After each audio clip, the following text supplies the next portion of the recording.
Me llamo Claudio Latorre, soy profesor titular de la Universidad Católica y me dedico a la paleoecología y la paleoclimatología. Esto es Patria Científica, no es ciencia ficción, es ciencia real. Los ecosistemas, por ejemplo, en realidad son sistemas ecológicos. Y cuando uno habla de sistemas, es porque hay componentes de un sistema, pero también hay relaciones de acople entre un sistema. Es decir, que si yo muevo una pieza acá del sistema, otra pieza acá también va a responder. Entonces, esa respuesta puede ser, ¿cierto?, de atenuación. Es decir, que si yo hago una señal acá, ¿cierto?, algo acá va a empezar a actuar para disminuir eso. O de amplificación, ¿cierto?, donde yo hago algo acá y esto responde aún más fuerte.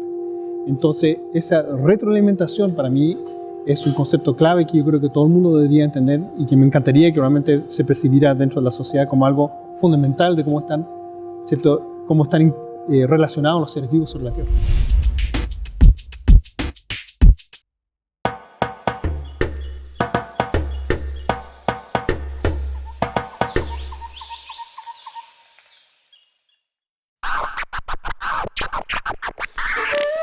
Acabamos de salir del aeropuerto de Iquique y estamos avanzando 60 kilómetros hacia el sur, hacia la caleta San Marcos. El nombre Valhalla empieza, puede sonar muy cliché, pero la primera vez que vinimos acá al farallón costero, el farallón costero tiene tanta altura de que en algunos días en que está nublado, uno está por sobre las nubes. Y ahí viene el término Valhalla. Valhalla significa algo así como el templo de los dioses de la mitología de Noruega. Y lo que hace Valhalla es responder a la gran pregunta del sector eléctrico a nivel mundial, en que efectivamente se requiere urgentemente una transición energética hacia un mundo sin combustibles fósiles.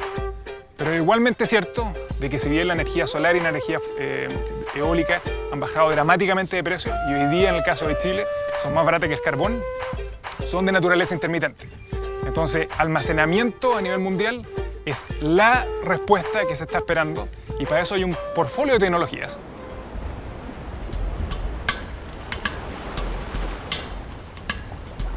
La tecnología son dos cuerpos de agua que tienen diferencia de altura. En este caso, el primer cuerpo de agua es el océano, que lo estamos viendo abajo. Ese océano lo conectamos con túneles, con una concavidad natural en la parte superior. Aquí estamos a 700 metros de altura. Y esos tienen una caverna máquina dentro que tiene turbinas reversibles. Entonces lo que uno hace es que la planta solar fotovoltaica va a estar produciendo electricidad. Parte de esa energía se va directamente al cliente final, podría ser por ejemplo la ciudad de Santiago, y el remanente de la energía se ocupa, viene por línea de transmisión acá, y se ocupa para bombear agua de mar desde abajo, 700 metros de altura a esta concavidad natural, y se almacena. Y durante la noche, cuando la luz del sol desaparece, lo que uno hace es reversar este ciclo y esa agua que levantamos, ocupando energía desde el mar hasta esta concavidad natural, la dejamos caer de vuelta y se transforma nuevamente en electricidad.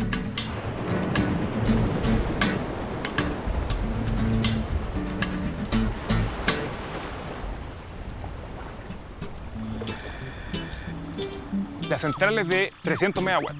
¿Qué es lo que significa 300 megawatts? 300 megawatts es el consumo residencial de la ciudad de Arica, Iquique y Antofagasta combinados. ¿Cómo hacemos para llevar la energía hasta Santiago? A través de esta columna vertebral que se está construyendo hoy día, que es el sistema interconectado que va a permitir evacuar energía desde el norte, energía solar durante el día, hacia la zona central. Adicionalmente, permite tener generación de muy gran escala en lugares que tienen muy poca densidad poblacional y donde por tanto el impacto visual, el impacto medioambiental, el impacto comunitario es bajo, es moderado. Pero no solamente eso, cuando uno tiene las mejores condiciones del mundo, tiene que entonces producir energía para el resto del mundo. Entonces lo que nosotros tenemos acá en Valhalla como idea es no solamente entregar energía a ciudades como Santiago, sino que adicionalmente exportar electricidad al resto del mundo. ¿Cómo se puede exportar electricidad al resto del mundo? Una forma es con una línea de transmisión hasta Sao Paulo, por ejemplo, que curiosamente no está tan lejos de acá.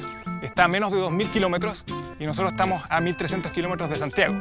Por lo tanto, llevar electricidad a Brasil no es una cosa descabellada, es una cosa completamente probable. Lo que tienen al frente suyo son los dos reservorios del proyecto Espejo Trabacá.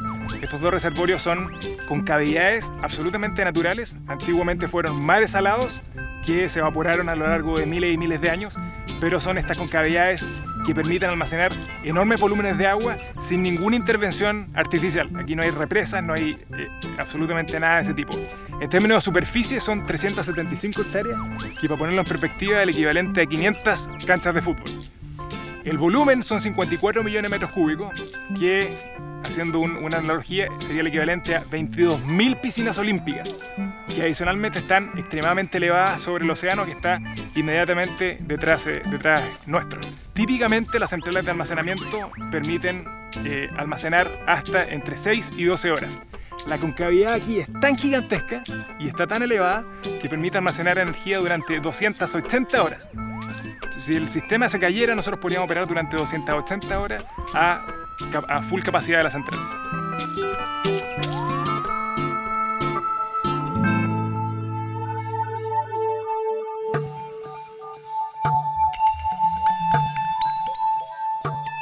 El gran aporte de esta central tiene que ver con la oportunidad de usar eficientemente la geografía chilena.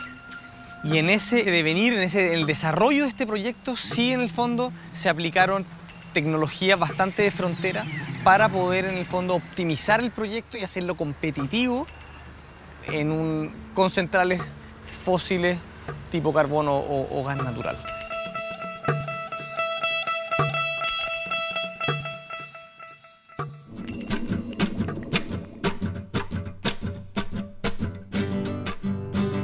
Yo creo que un mundo sustentable, un mundo del futuro, debería ser un mundo que es capaz de poder usar sus recursos naturales, renovables, para satisfacer sus necesidades. Probablemente la época donde extraíamos aquel combustible que se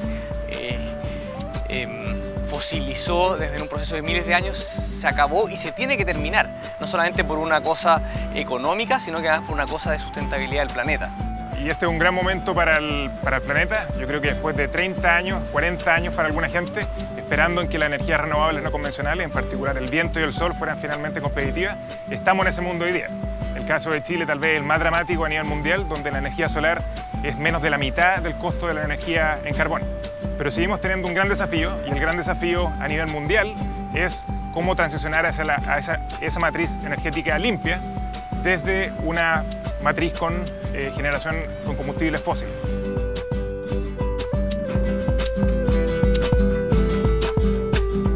Yo creo que es súper emblemático que un país que todavía está en vías de desarrollo haya tomado la decisión hace unos 4 o 5 años atrás, como comunidad, de que no estamos dispuestos a seguir teniendo generación contaminante, generación a carbón. Y esa decisión yo creo que es extremadamente emblemática, y es emblemática no solamente para nosotros, sino que es para el resto del mundo. Yo creo que Estados Unidos debería mirar a Chile como un ejemplo de que se pueden hacer las cosas. Cuando hay voluntad y cuando hay realmente el espíritu de cambiar las cosas cambian. Y las cosas están cambiando hoy día en Chile.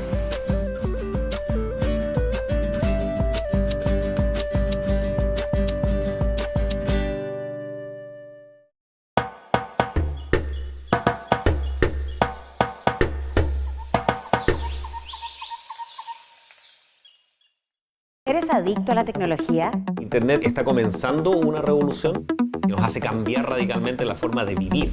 ¿Te cambiaron el mundo y ya no sabes cuál será tu lugar en el futuro? Los niños y las niñas que entraron este año a primero de básica, cuando salgan de su colegio, van a encontrarse con trabajos que hoy día ni siquiera existen. El universo digital llegó para quedarse entre nosotros. Ven a comprenderlo en Por la Razón y la Ciencia.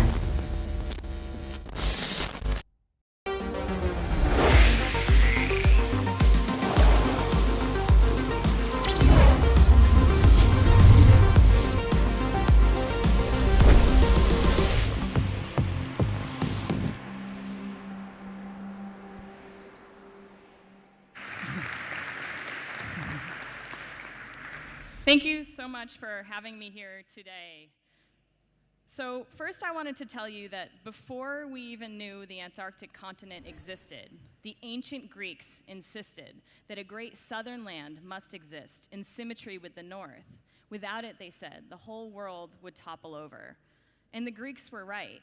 because since its discovery, scientists have documented that the Antarctic stores 90% of the world's fresh water, it regulates our global climate, and it drives global ocean circulation.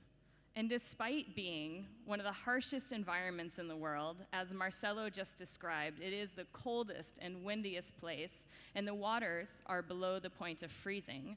Despite this, the Antarctic waters absolutely teem with life.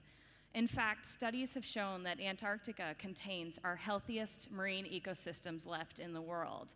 And the study in front of you is an illustration of that, where the scientists did an assessment of the global impacts of human activity on the world's oceans. And all you really need to know from this map is that the spectrum is from red to blue, and the areas in red are most damaged, whereas the areas in blue are our most healthy or most pristine areas left in the ocean. And you can see on this map that there are very few areas left that are blue, but the waters around Antarctica are. So these are our healthiest marine ecosystems.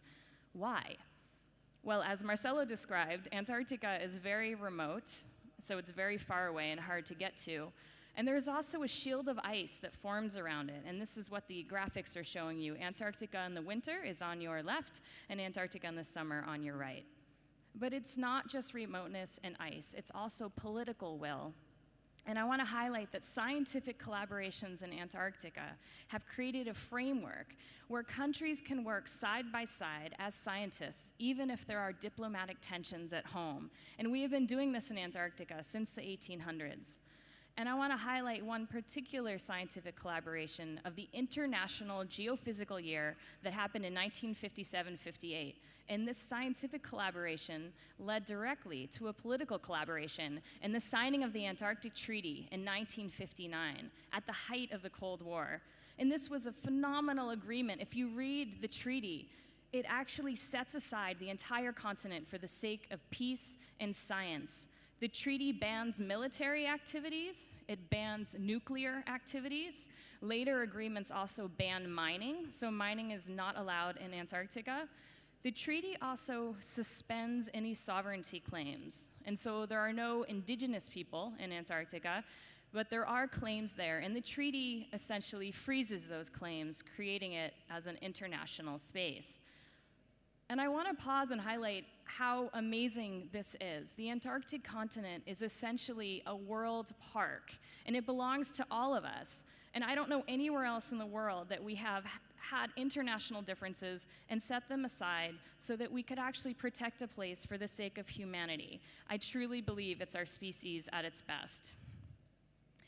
Now, the Antarctic Treaty System has other agreements that are part of it, and I want to highlight for you the Convention on the Conservation of Antarctic Marine Living Resources, or CAMLR. And this is an international body that manages Antarctica's oceans, so all the waters around Antarctica. And they have 25 different member states, and they meet once a year down in Australia, and they make decisions about the oceans around Antarctica.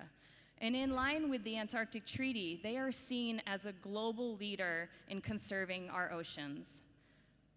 However, there are commercial fisheries in Antarctica, and the picture on the top is an Antarctic krill. It's a small shrimp-like crustacean that really forms the basis of the Antarctic marine food web. So many animals eat Antarctic krill.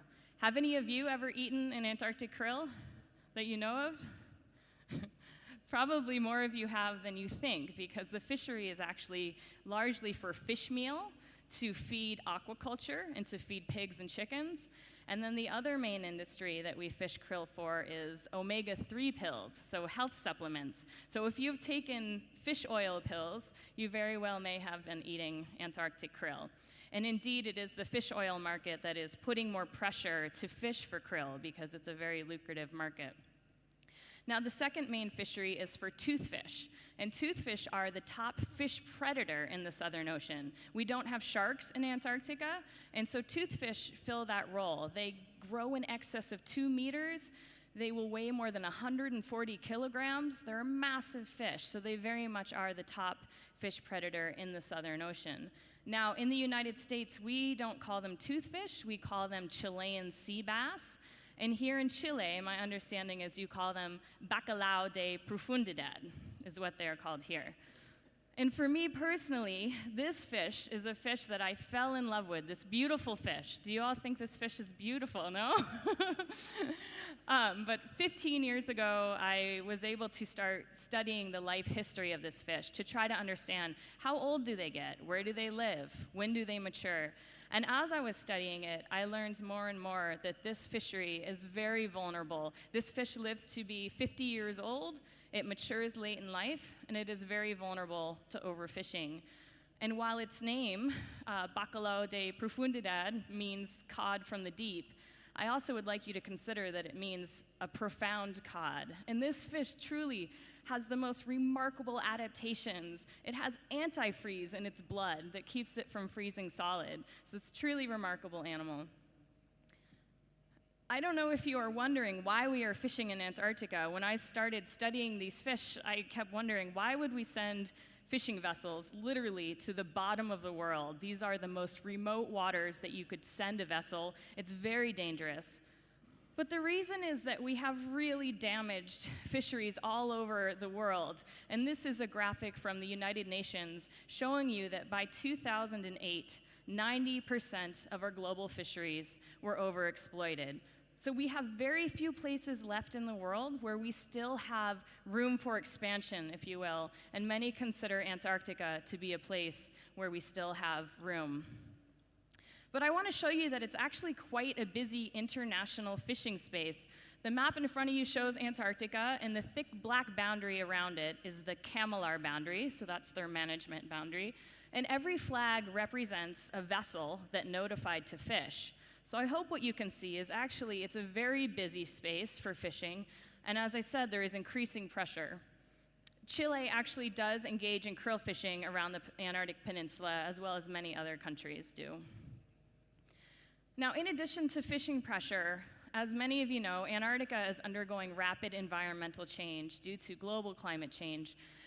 And the figure I'm showing you is a very complicated figure, but I just want you to understand that the areas in red are areas that we know, or we're fairly certain, are warming.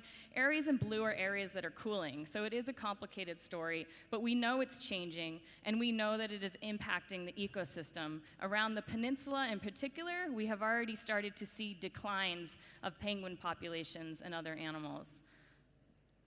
So I've told you three things so far. I've told you that Antarctica is home to some of our healthiest marine ecosystems left in the world. I've told you that the Antarctic Treaty System in CAMLR is a leader in managing the environment. But I've also told you that we have this increasing threat of climate change in fishing. So what do we do? Well, marine protected areas, which are areas where human activity is restricted, these are an increasingly popular tool around the world for conserving marine biodiversity and managing fisheries. And up on the screen is a map of the global marine protected areas that we have so far. Right now, it's almost 7.5% of the world's oceans are protected. And I want to highlight that here in Chile, you are a global leader in marine protected areas. You have protected already almost 30% of your coast. So why are these increasingly popular, these protected areas? Well, the reason is that there are hundreds of studies that show that they cause increases in biomass, in the density of animals, so how concentrated they are, in the size of individual animals, and in the species richness or the diversity.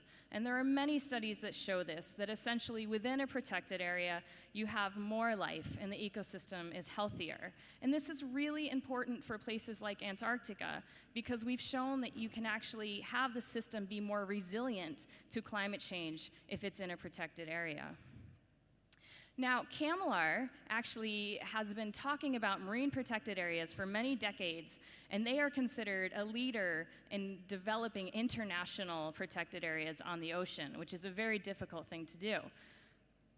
But they are working towards a whole network of protected areas, and so there's two graphics in front of you, and the one on the left is a benthic regionalization, and all that means is that scientists have worked to identify what are the different areas of the seafloor that are important.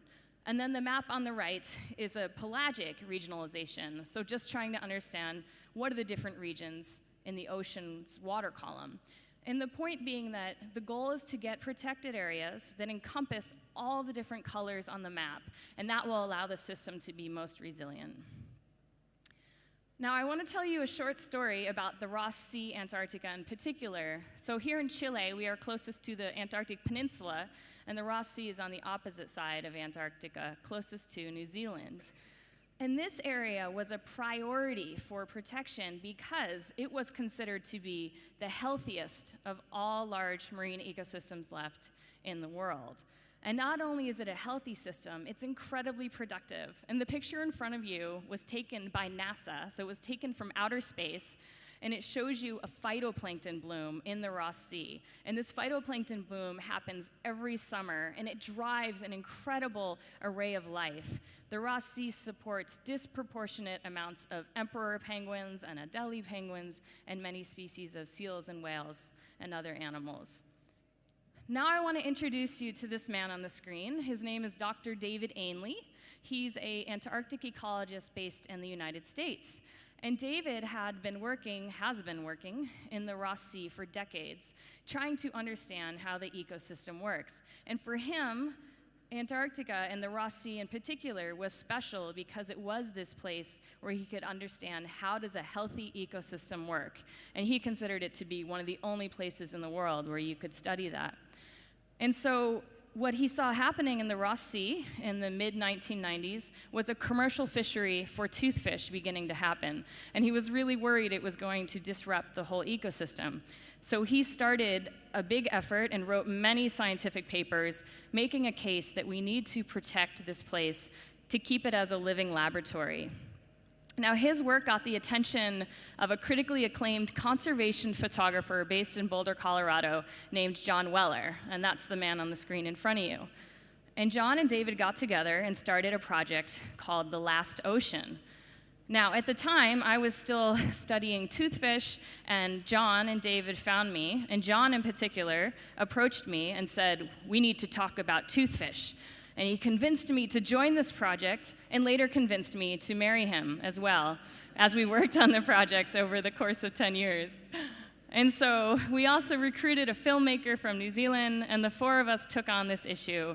And we created a flood of media all over the world. We produced an award-winning documentary. We produced a beautiful book that we distributed to all the different governments who were working in Antarctica.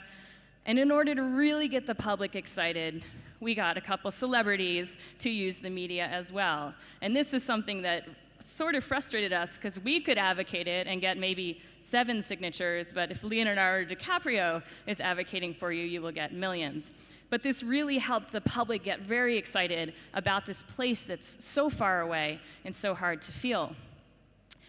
However, I told you this group, CAMLAR, is the one who makes decisions, and we are working on the outside. And so I knew I had to get inside that room to participate in the negotiations. And so starting in 2012, I was able to talk them into giving me a seat in the back of the room, not at the table, but at least I could start that process of understanding the negotiations. And in 2012, we brought a proposal for a protected area in the Ross Sea to CAMLAR. But we didn't get the proposal. It took many, many years. And the reason for that is 2 major things. One is that inherently, when you set up a protected area, you have to close some areas to fishing. And there's tension between what do you protect and what do you keep open for fishing. And for many countries in Antarctica, they are also really concerned with fishing in the future. So maybe they don't want to fish right now, but they want to protect their right to fish in the future. And the other major thing is that Antarctica may be physically isolated, but it is not politically isolated. And the United States was one of the main countries pushing for a protected area in the Ross Sea. And in these meetings, there would be lots of tension between Russia and the United States that had nothing to do with the protected areas. And so we actually had to work at the presidential level in order to get this passed, and that took many years, but we did get there. And obviously, it was not just us. There were millions of people involved in this effort. There were diplomats, scientists from all over the world, conservation organizations, and really millions of individual citizens as well. But in 2016, we were able to get the Marine Protected Area adopted. And the graphic in front of you shows this process where you have 25 different countries and you have to get them to unanimously agree to adopt this protected area. And it took us many years, and what you're seeing is the flags on the curve shows you over the years getting 1, 2, 3 countries at a time all agreeing to get them all to agree by consensus to this space. And I wish all of you could have been in the room when we reached consensus on this, after working on it for 10 years, and my husband and I were both in the room, and when the chair came back to the table and he said, "That's it, we have consensus, the MPA is adopted," the room, full of serious people in suits, exploded into applause. Countries stood up and hugged other countries. Scientists had tears in their eyes. We had tears in our eyes. It was one of the most amazing moments of my life. And for me, it highlighted that this was a major environmental win for the world. It is the world's largest marine protected area. But it wasn't just an environmental win. It was a diplomatic win. It was a peace agreement where you had countries who were fighting in other parts of the world come together in the Antarctic and agree to do something that was good for humanity. And it reminded me of the Antarctic Treaty and how we signed that at the height of the Cold War, and it really was for the sake of humanity. And we continue to do this in Antarctica. Now, it's not just about Antarctica for us, it's about the future. And this is a picture of my daughter, Adele, who we named for the penguin, and she's holding her baby brother, Orion Ross, who we named for the Ross Sea because he was born just after it was adopted. And in order to make sure there are Adeles into the future, we need to do more. So in blue is the protected areas we've already adopted. In purple is the areas that are on the table. These are proposals currently being negotiated. And I just want to close with talking about the Antarctic Peninsula, because this is one of the most rapidly changing places in the world, and there's so much life there that is starting to suffer because of climate change, including Antarctic krill. And Chile and Argentina actually worked together to submit this proposal to CAMLR last year. They didn't get it last year, and they had been working on it for many years before that. They didn't get it last year because of a lot of the same issues needing consensus to get it. So what do we do this year to get it? Well, we need high-level diplomacy. We need President Piñera talking to the presidents of China and Russia. We need continued science. We need to work with all the conservation organizations working there who are listed on the bottom. And we need all of you. All of you, your government is leading this effort, and there is so much you can do to help support that and also work with these organizations. So in closing, I hope that I have shown you that in Antarctica, we still have exceptional governance. It's the best place in the world for working together. And for me, it truly represents humanity at its best and the species that we want to be. And with that, I thank you for your attention, and thank you for having me be part of this Congress.